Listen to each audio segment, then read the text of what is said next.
Aren't feeling like yourself recently?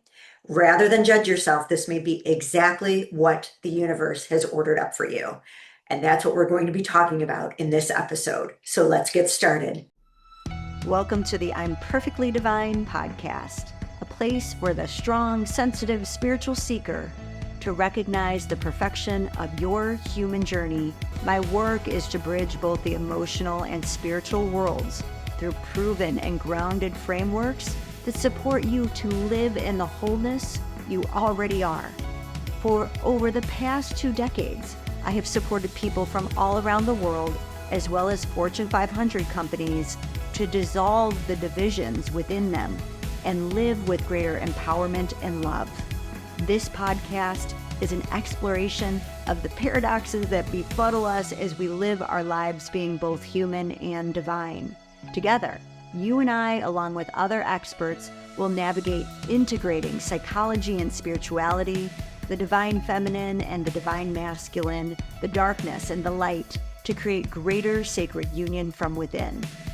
I believe through your remembering that you are innately divine, that you will allow yourself to more openly shine. So let's get to it, because your unique light is needed more than ever.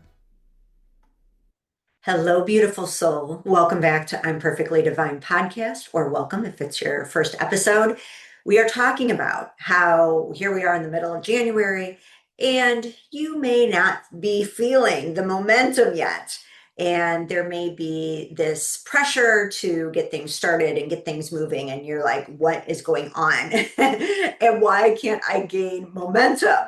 And so I want to normalize this experience, especially because those of us in the northern hemisphere, we are still in the dead of winter. And there's a reason why it's called the dead of winter, because we're in this place where we are not expected to have much external growth. And so that doesn't mean that internal growth isn't happening. It just means that it feels slower on the external. And I've had this experience for myself, and you may be having something similar. And so I want to really go into this from a spiritual and psychological lens of why you not feeling like yourself is such a beautiful place to be right at this time. And rather than do what I've done in the past, which is judge myself and wonder, what's wrong, is to really recognize how this is just right. And it's how the seeds of what we have planted for this new year are building the energy. And hopefully you have planted some different seeds, which is exactly why the seeds of the past aren't meant to feel energy or momentum. And it is going to take some recalibration to put some effort and energy into freshly planted seeds. And so, how this may be showing up for you on the human level may not be experienced as beautiful as we talk about this earth-based spirituality, where the seed is gathering energy from the earth, and there's that beauty to that. In our humanity, it can feel a lot different. And for me, this has felt like not feeling like myself. And so I think that's really interesting when we have this sense of, I just don't feel like me. And in the past, for myself, this has meant me feeling motivated and productive and on. And so, really looking at why that is so important to define myself in that way, and recognizing that is not the entirety to who I am. And there is a guidance coming forward when we don't feel like ourselves, to see if the reason why we don't feel like ourselves is because we are outgrowing an outdated version of ourselves. So you've probably heard me say it before because this has been like an ongoing thing in my life when I've had days where I've just been off, uh, unmotivated, unproductive. I would either beat myself up, think that there's something wrong with me, worried that I'm going into depression, or worried that I'm like getting sick. It's like my mind can't comprehend why I'm not on productive or motivated. And if I look at who we are as humans, I don't think that we're always supposed to be quote unquote on motivated and productive. And it's something that has been brainwashed into us that our worthiness comes from a sense of always being productive. And I get it. There are some of you that are in a job where you have to be on a lot. There are certain things that must be produced. And I'm with you. Like I have this podcast, it's got to be produced. It's something that I want to produce. And at the same time, there's an invitation to look at why there has to be a pressure put upon us. Um, Even though, yeah, there are deadlines, there are things in the real world that we're looking at. Why does there have to be the judgment for those moments when we are taking a pause, when we are meant to take a step back? And for myself, it has been a time to rather than beat myself up, and it's like my ego used to be able to control me that way.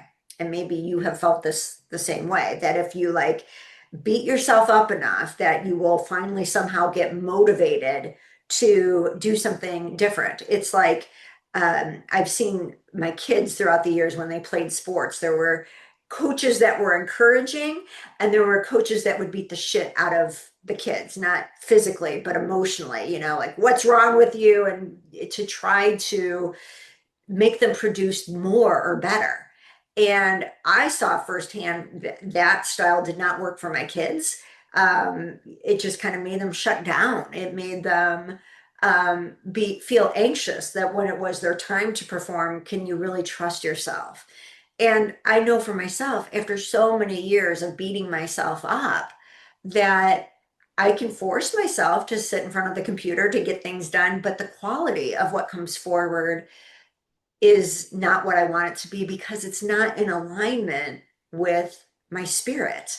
And so maybe you have felt the same, that when you've pushed yourself, okay, on the outside, you may have created something, but is it really in resonance with your heart and what you want to be putting forward into the world, or how you're called to contribute, or that you have to produce so much that the ultimate reason why we're here, which is to be of greater love, is just completely exhausted because you've maxed yourself out in ways of trying to effort and push to reach outcomes that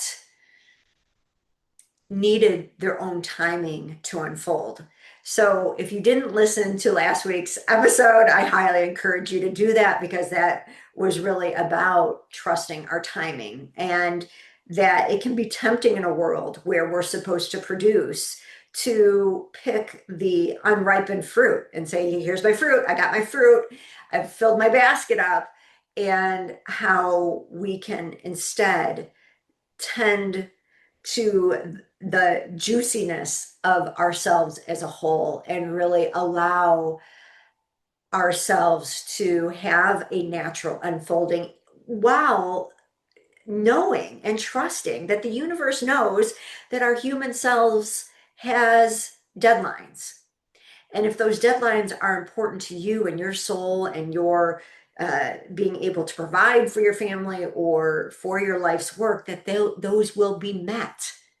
And how can we hold that without doing what my ego used to do, which was beat the shit out of me when I wasn't on it fast enough, producing fast enough, doing more and more. in its time frame rather than allowing myself to give myself the pause that's needed in order for new creations to come forward. And what I'll say is that before it was like, again, my ego could get me behind the computer, but it was a short-term fix that didn't have the long-term longevity, energy to what I wanted to create. And so that shows, right? And so how can we get to the place of trusting ourselves and going to that place of surrendering to where we are at? And that can be really scary. I think so often we can think of surrender as giving up. But to me, surrender is the most courageous thing we can do, especially when our ego is judging it. Because our ego is wanting to use us as, again, the puppet strings that I've talked about, controlling us. That if you want to get X, Y, and Z done, you've got to do it my way. That's the only way. And we can look at how it's worked for us or not in the past. Maybe you are someone that needs the harsh critic coach. I believe that as we grow in consciousness, that version of coaching ourselves or being coached by another does not work. And we need the one that is there to be compassionate as well as recognize, yeah, we have an outcome in the external that we are seeking to create. And how can we do that as consciously as possible? And understanding that while we are learning to honor ourselves and trust ourselves, that it's okay, that we are safe as we take a step back, that in and of itself is a recalibration of our nervous system. I mean, just think about the energy that it takes us to say, I've got to constantly be on, I've constantly got to push to make things happen, versus what it means to be with ourselves and say, I'm not going to do that. And I'm not going to beat myself up. And instead, I'm going to honor that I am in some sort of recalibration that allows myself to trust and still has a knowingness that what is important will get done.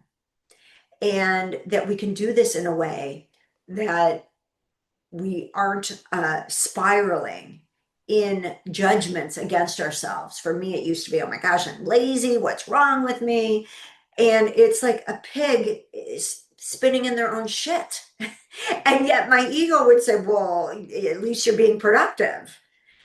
And it's being able to go into that place of surrender. You see, the secret of surrender isn't giving up. It's saying, I am going to go to that place that my ego is trying to have me avoid. And I'm going to go to that place where I'm judging myself and ask myself, what is this really about? Because again, we have enough of the past to say that didn't really work. I can see from the outcomes where I did it my ego's way that it may have made me feel less, I don't know, lazy in the short term, but in the long term, it didn't make me feel any better. And what is this really about for my ego? What am I trying to prove? Because we're trying to prove something when we're saying, I'm not feeling like myself. I should be something else than who I am in this moment. And there's something wrong with me, versus I'm not feeling like myself. And I think this is a really good thing.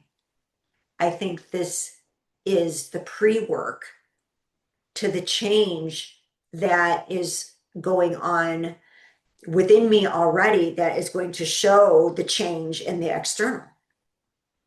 Because that's what's really happening with the seed. The seed is doing the pre-work in the winter before it actually sprouts. It's the pre-work to gather that energy, to trust ourselves, to trust how you uniquely work and why that is important and vital to you, rather than the culture's way of working, rather than your ego and what it believes you need to be or do in order to be productive, or whatever that is, that storyline is for you that says, I don't feel like myself. And then how to honor what what you are going through and why it feels off for you. And for me, it has been an understanding that there is some recalibration going on. I have felt in December and January so freaking tired, days where I could not move. And rather than judge that, recognize that there's something going on within me. The blueprint within us is shifting collectively, and our humanity, the body, the material world takes longer for that to catch up with what's happening on an energetic level. And how can we have compassion for that? And for me, rather than judging this, it has been understanding that it's an act of devotion to honor ourselves where we are at. Because with that, there's a trust in the unseen. There's a trust in the things that we don't understand. And it's recognizing that what our mind doesn't understand yet, our heart has wisdom about. And this is our opportunity to say, am I going to go back to the old ways of what my ego would do with this time and judge it? Because it's not the norm, it's not what people are supposed to be doing, versus what is right for you in this moment. And you'll know it's right for you because it keeps calling out to you. For me, there was a call to just get out in nature, get out in nature, get out in nature. And I was like, hell yeah, I'm getting out in nature. Because if we finally got days that were warm enough for me to do it, I wanted to be out in nature. If there were days where it was sunny, I needed the sun. And it didn't matter that I wasn't behind my computer, because that was not where my essence could do the best recalibration. And so the whole shift and invitation is, okay, I don't feel like myself. And even though I may not be where I would like to be, how can I honor where I am as sacred? Because then we take the power out of how the ego is trying to control us. Then we are giving ourselves the space to expand our blueprint so that the energetic framework that we're working within has expansion. Think about what the ego is doing to your energy when it's shaming you that you aren't being yourself and you should be a different way. Think about how that contracts our energy. It contracts the vessel that we are. We are this human vessel that is on a journey to expand ourselves into greater and greater love, so that the divine expression that you uniquely came here to be is free to be that. And we can't be that when the ego is beating us up. And so, not feeling like yourself, how much of that is an old version of who your ego says you ought to be? And then feel into the good news of that. And that's how this experience was for me. It was like I could sense the good news in that there's something recalibrating, and that's a blessing. And I can be compassionate with myself that my body is still trying to figure its way through it. And the freedom and fun in that. it's a lot freer and more fun to allow myself to go down to the lake. I live by Lake Michigan, to go down by the lake, to enjoy nature, to be with my tree, to take it in, rather than try to strap myself to the desk and and make myself be productive. And it was so funny last night. I always I try to in the weekend cook ahead of time and then have the meals ready for us because by the end of the day I don't really feel like cooking. And so I had a meal planned for us last night and I got it out of the oven and I took a couple bites and I'm like, I'm like, yuck, I'm not feeling it. I don't like it. And it was my husband and one of my sons and I eating this dinner. And I'm like, I'm just not eating this. And I went to the freezer and I got out what was left of some ice cream. And I had some ice cream. And then I'm like, oh, I'm still hungry. And I had some oatmeal. And my son was literally like in shock, but in shock, but also a bit lit up that his mom, me, someone who's generally pretty healthy. I mean, especially during the week, I try to be healthier, and then the weekends less so. But here I was, I had this healthy meal, and I'm like, no, this isn't doing it for me. And I could see he was lit up because there was a sense of freedom in that. There was a sense of like, um, we don't always have to follow the rigidness of what our ego says we ought to be. And then the question is, well, oh my gosh, I mean, Michelle, you don't want to be eating ice cream for dinner every night. I do want to be a healthy person. I do want to nourish my body with what it needs.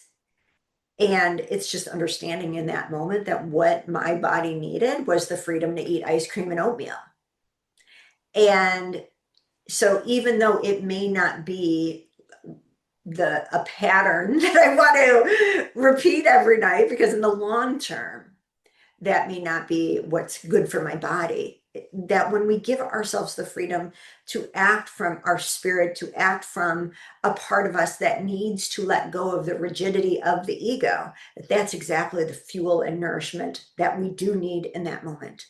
And that by giving ourselves that, we model to others that we don't always have to do it, quote unquote, the right way. And what's right for someone at one point in their life we may need to ease off the gas pedal of what that is and allow ourselves space to recalibrate. And so it's just allowing ourselves some freedom to not be ourselves enough so we're not so identified with who we've been. Because this year we are going to be transitioning into more of the impossible dream. And it's going to require us to be different than who we've been. And so we don't need to throw the baby out with the bathwater. And at the same time, we can honor where we are at and trust ourselves. I trust myself enough to know that just because I had ice cream for dinner last night, I'm not going to feel good doing that every night. And the reason why it was shocking is because in the 21 years that my son has been around, he's probably never seen me do that. Or I don't know if he did, it was a long time ago. So this is the fun of it. And this is the way in, is that we surrender to who we are in the moment and go to that place where the ego wants to judge us and bring our awareness, bring our compassion, bring our laughter, because we can see the ways that not only the ego has tried to control us with puppet strings, but how laughable it is when the ego says that this is the way. And so why this is prep work is because we have to be able to trust ourselves to say, no, in this moment, this is the way for me right now. This is exactly what I need, even though it goes against the grain, even though it's counterintuitive to what we know, quote unquote, is healthy. that we can go against the grain, trusting ourselves and how we are going to navigate that. That having ice cream one night doesn't mean we're going to do it for the rest of our lives. And this is what it's about right now. Are we willing to take the risk with ourselves to say, yeah, this is what I need in this moment? And it's not doing harm to others, right? And it's doing, um, some, is it harm to ourselves to have ice cream? I don't think so. So again, but can I trust myself enough that this isn't like the daily habit that I'm turning to because I'm unwilling to face something that's going on within me, and I'm avoiding it. That's not what this was about. This was actually going towards a part of me that was just like, screw it. This is not working for me. I'm very clear about that. And in this moment, what will work for me is some chocolate ice cream. And so owning your truth and this opportunity to wake up to what is true and right for you. That is a devotion to yourself and to trusting how the divine wants to work for you and through you in a given moment that may not make sense to the mind. And our indicator is if our ego wants to beat us up for it. And what I could see, and this was such the beauty in this, and I hope that you can recognize this for yourself. What was different when I was not feeling myself was that I could see the old part of me that would have judged myself, shamed myself, beaten myself up. But it was like I was the snake, and that was my old skin that I was sitting next to. Like I could see my shedded skin that I just shed. And I wasn't attached to it anymore. It was like, yeah, I see it. I see that's the old identity. And this is me. And so the beauty of this is, and how the universe works is, one of these days when I was out going for my walk, this is winter on our beach. I mean, there's still ice and snow. Somehow I see a an a snakeskin, a shedded snakeskin on the beach in winter. And I knew that was the confirmation that trusting myself in this way, and that feeling of like, I see it, I see the old story, I just don't have any energy or any emotion tied to it anymore, is that recognition that we don't feel like our old selves because we aren't anymore. And there's going to be times where it feels a little messy. It's going to feel like certainly this can't be right, but we're kind of in that mush. And that's what I've just honored is like, I've been through this enough where there's been a dissolving of the ego that I just know that this is a period of mush. That the dissolution of the ego isn't just this neat and tidy thing that we just brush ourselves off from. It's there is a sacred space that something is happening within ourselves that our human self doesn't quite understand. But we know our energetic field is being worked on. And so this is our opportunity to allow that recalibration to happen with compassion and patience for ourselves.